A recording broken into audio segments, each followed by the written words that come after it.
بعض واعظین اپنے خطاب اور وعظ کے اندر ایک واقعہ بہت ہی رنگ آمیزی کے ساتھ بیان کرتے ہیں کہ جب آپ صلی اللہ علیہ وسلم نے اپنی نبوت کا اعلان کیا تو مکہ کے اندر ایک بڑھیا تھی، وہ اپنے بچوں کے ایمان لانے کی وجہ سے اپنا سامان باندھ کر نکل پڑی اپنے گھر سے،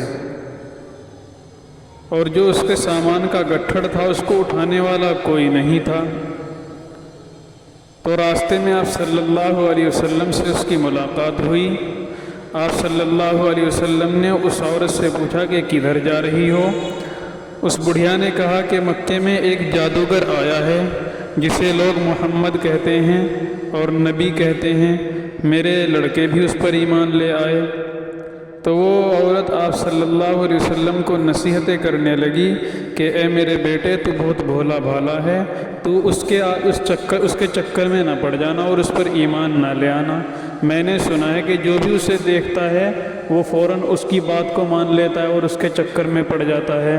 تو میں بھی یہی ارادہ کر اس شہر کو چھوڑ کر نکل رہی ہوں اور کہیں دور جا کر رہوں گی تاکہ میرا اس نبی پر یقین اور ایمان نہ ہو۔ تو آپ صلی اللہ علیہ وسلم کو وہ راستے میں بہت گالیاں دیتی چلی گئی۔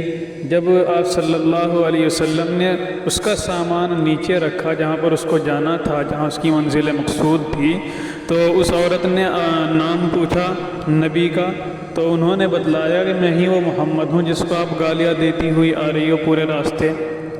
تو وہ عورت بہت شرمندہ ہوئی نام سن کر اور کہنے لگی کہ اگر تو ہی وہ ہے تو میں تجھ پر ایمان لاتی ہوں، تو کیا یہ واقعہ درست ہے یا نہیں؟ تو تحقیق بہت کی گئی اس واقعے کی، نہ تو یہ کہیں سیرت میں ملا، نہ کہیں حدیث کی کسی معتبر کتاب میں ملا۔